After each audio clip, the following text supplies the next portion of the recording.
Try saying that 5 times faster. Now, to dance is to let the body... Can you talk about your stunts in the movie, like when you the age line and that sort of thing? Yeah. I mean, when we did that, it was all strange, isn't it? I mean, we did about a week's preparation to actually doing it, like being jerked back and landing on mats and everything.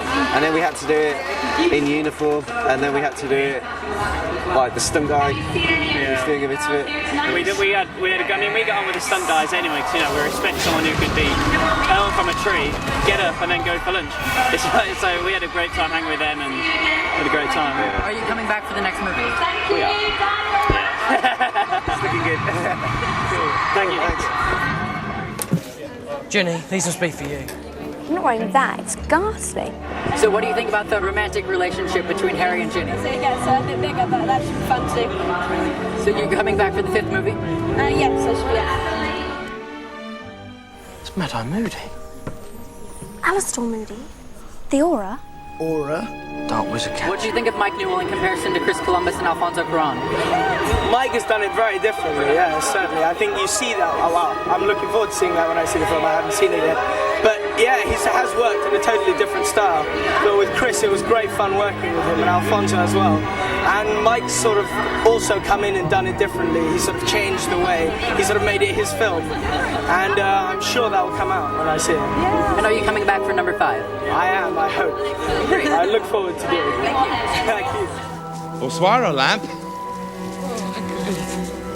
I thought perhaps you weren't coming. I thought perhaps you had forgotten me. Couldn't forget you, Lamp. That's the way giants behave. So do you think Madame Maxime and Hagrid are going to get together? Well, we don't know, do we? What do you think? I think he would probably nip over to Paris to see her. That's my feeling. Thank you. Yeah. I'd try putting it in the water if I were you. Myrtle. As an adult, playing a 14-year-old girl who's dead, what challenges does that pose? Well, I mean, I was sort of scared even when I was asked to go and audition for it because I thought it was ridiculous being an adult.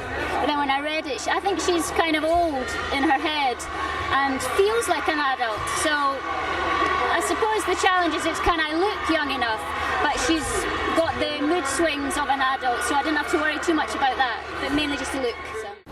This castle will not only be your home this year, but home to some very special guests as well. You see, Hogwarts has been chosen. What was the motivation behind the scene where you're running in? What were you telling Dumbledore? I was telling him that someone is arriving, and I can't remember what they're called, the drum majorettes, and I can't remember what they're called now, the acrobats from the Eastern Europe, and they're all at the door, and I don't think Dumbledore's expecting them, and so I think Filch has panicked a little bit, as he cares to do, because he takes himself a little bit too seriously, as we already know, and so he's one of those people who panics when there are too many things to deal with. So. I don't give a damn what your father thinks, Malfoy. He's vile and cruel, and you're just pathetic. Pathetic. Oh no, you don't, Sonny! And what special things did you have to do to prepare for turning into a ferret? Like, I know most of it's CGI. Yeah, well, a lot of it was, but it's quite peculiar. They asked me, well, we studied the ferrets for a while to look on how they, sniffed the floor and had their hands out and that. That's pretty much it. There wasn't much to it, to be fair.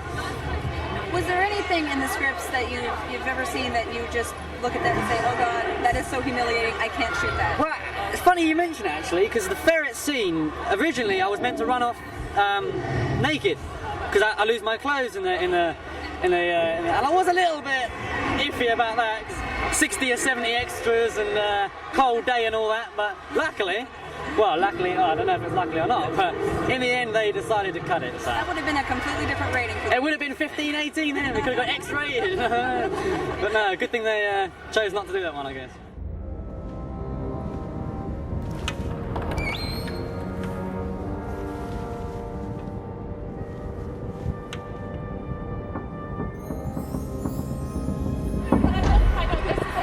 How did you prepare for your role as the villain? As a wizard, you mean? Well, you're an evil wizard. You know, you have... Sort of, yeah. So how did you prepare for that? I mean, well, I don't know, I read a lot. You read the books? I read the books and read the screenplay. Spoke a lot with the director. Mike Newell helped me a lot. He's really great and extremely smart. So it wasn't anything to be worried about. You know. Are you disappointed that your character got killed off in the sixth one? Are you sure that he's killed? They said they found his body in a... They said, but so they presume only. So you think he's coming back? Huh? We will see. Yeah. I hope to come back. Cool. Step aside, Wormtail, so I can give our guest a proper greeting. Well, can you talk about the graveyard scene a bit? Talk about it, yeah.